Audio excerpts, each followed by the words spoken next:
இடைத்தேர்தலுக்காக நான் கொலை வெறியில காத்துட்டு இருக்கேன் இருக்காரு சார். இடைத்தேர்தலை எப்ப வைப்பாங்கன்னு நானும் வெறியோட தான் இருக்கேன். வசூல் பண்ணதுக்கா கொலை வெறி. இந்த நேரத்துலன்னு பார்த்து இடைத்தேர்தலுக்கான தடை இன்னும் நீடிக்குது சார். செய்யுங்கடா செய்யுங்க. அண்ணா ஆசைப்படுறது எதுவும் கடைசி வரைக்கும் அவருக்கு நிறைவேறாது போல இருக்கு.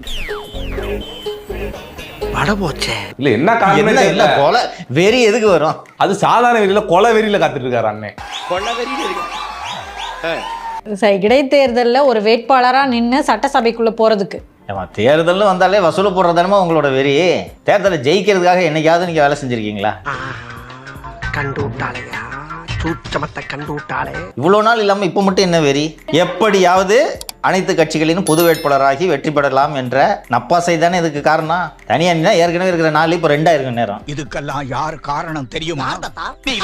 கொலை வெறியில காத்துட்டு இருக்கேன் அப்படின்னு சொல்றப்ப எனக்கு குறுக்க போயிடாதீங்க சார். உங்களுக்கு ஒரு யோசனை சொல்றேன், நீங்க மட்டும் அவன் குறுக்க போயிடாதீங்க சார். கதை சொல்லி கொன்றுவாரு. என்ன ஒவ்வொரு வரலாம் மடக்கி கைய மூடுற? பஞ்சபூதத்தை அடக்கி கை வழியா ஏத்தி கண்ணுல கொண்டாந்து நிறுத்துறா கன்று. இன்னொன்னு வேற மனசு உடஞ்சு பேசியிருக்காரு சார். என்ன திராவிடத்துக்கு எதிராக அரசியல் பண்ணி எல்லாம் பண்ணா கடைசியில் நேத்து நேரம் வந்தவங்க அறுவடை பண்ணிட்டு போயிட்டாங்க.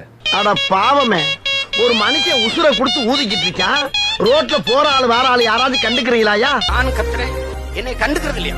அவாய்ட் பண்றாங்களா? நானும் அதை பத்தி கவலைப்படுறேன். போய் ஓட்டு போட்டவனை திட்டுறியே, உனக்குலாம் என்ன அருகதை இருக்கு நான் கேட்கறேன். வைத்தியக்காரங்களா வைத்தியக்காரங்களா செத்து போங்கடா. பைத்தியக்கார பயலுவான்ட்டு ஜனங்களை திட்டுறாரியா?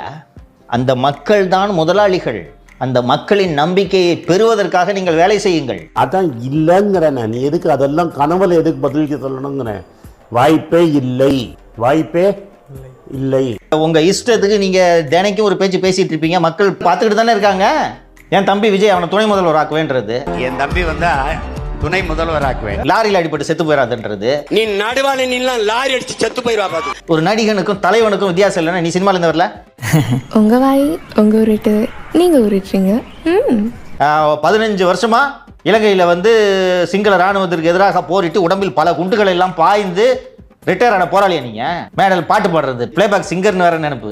கதை தீர்ந்து போச்சு. எப்ப போல கதை தீர்ந்தோ டக்குன்னு ஒரு பாட்டு எடுத்து விட்டுறது. மக்கள் தரோவா ரிஜெக்ட் பண்ணிட்டாங்க. அன்னைக்கே சொன்னல நீ அந்த விஷயத்துக்கு செயல்பட்டு வர மாட்டான்னு. அப்புறம் என்ன எல்லாரும் எப்படி டிசைனா புழுகுறீங்க? எல்லாத்தையும் மக்கள் பார்த்துக்கிட்டு தான் இருக்காங்க. சாமிகளா கலெக்ஷன் கிளம்பியாச்சா? டேய் நாங்க கலெக்ஷனுக்கு போலடா, அப்ப கனெக்ஷனுக்கு போறோம். யாரோ ஒருத்தன் அவன் பைத்தியக்காரனாவே இருக்கட்டுமே. மெஜாரிட்டி சமூகம் எல்லாம் சேர்ந்து ஒருவனை தேர்ந்தெடுக்கும் போது உங்களுக்கு வேற என்ன வழி? எதுக்கு போய் ஜனங்களை திட்டுறீங்க? பைத்தியக்காரனுங்க என்ன? இன்னும் ஓட்டு சதவீதம் குறையதான் செய்யும். அப்போ 1.25 கோடி மக்கள் பைத்தியக்காரங்க, நீங்க புத்திசாலியா?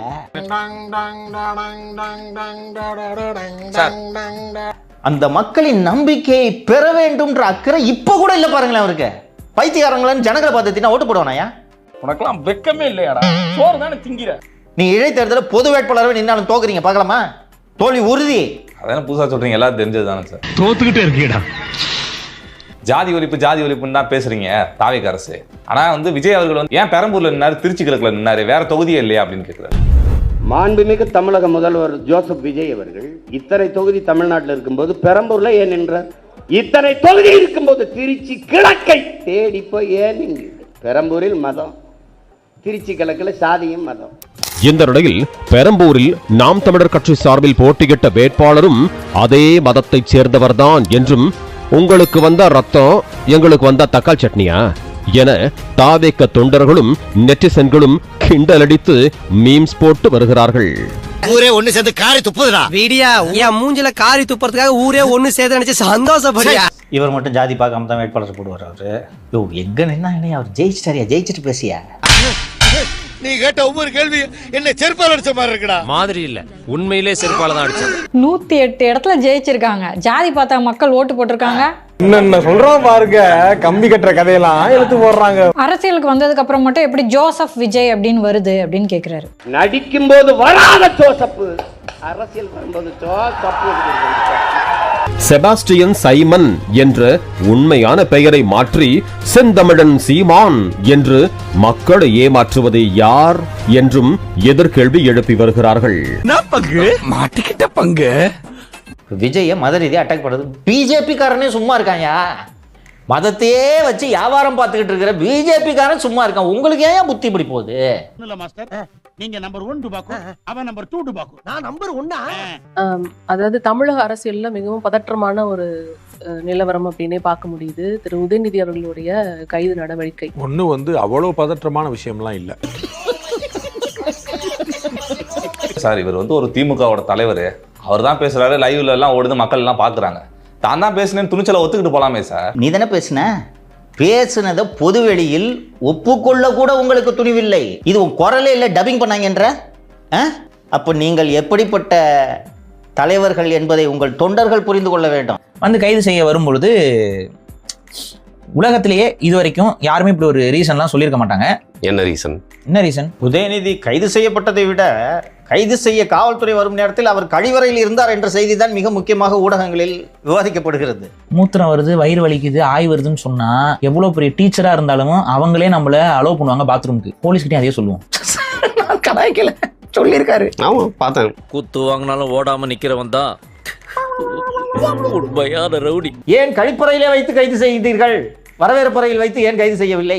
அவர் அந்த நேரத்துல கழிப்பறையில தான் இருந்தாரு என்று காவல்துறை வரும்போது உதயநிதி அவர்கள் கழிப்பறையில் ஒளிந்து கொண்டிருந்தார் என்ற செய்தியை உலகுக்கு பட்டவர்த்தனமாக பப்பரைக்கா என்று சொல்லியிருக்கிறார்.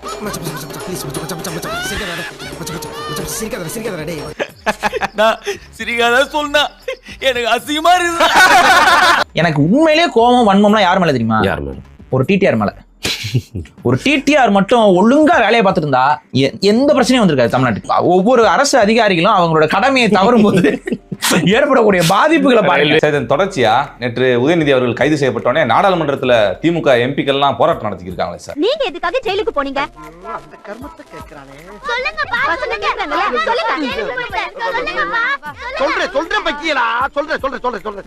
அவர் வந்து பெண்களை பத்தி இழிவாகவும் ஆபாசமாகவும் அருவருக்கு தக்க வகையிலையும் பேசுறதுனால அவர் மேல சட்ட நடவடிக்கை எடுத்திருக்காங்க. ஒய் அப்படின்னா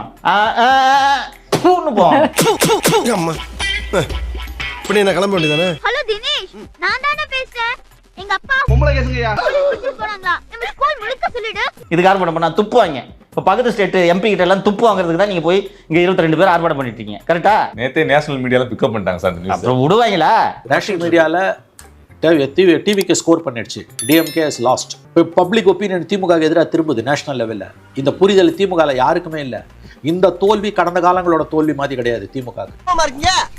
இங்க பாருங்க, வாழ்க்கைன்னா சில அடிகள் விழத்தான் செய்யும். வாழ்க்கையில சில அடிகள் விழதா செய்யும். ஃபிளாஷ்பேக். மானங்கெட்ட தமிழ்நாட்டினுடைய முதலமைச்சர் உன்னை சட்டமன்றத்துக்குள்ள வச்சு பாத்துக்கிறோம்டா, எலும்பு இருக்காது, ஒட்டச்சிட்டு தான் உன்னை அடிப்போம். 2000 years later. பேச்சுரிமையை பறிக்கக்கூடிய அளவிற்கு சகோதரர் விஜயுடைய ஆட்சி மானங்கெட்ட தமிழ்நாட்டினுடைய முதலமைச்சர் சகோதரர் விஜயுடைய ஆட்சி.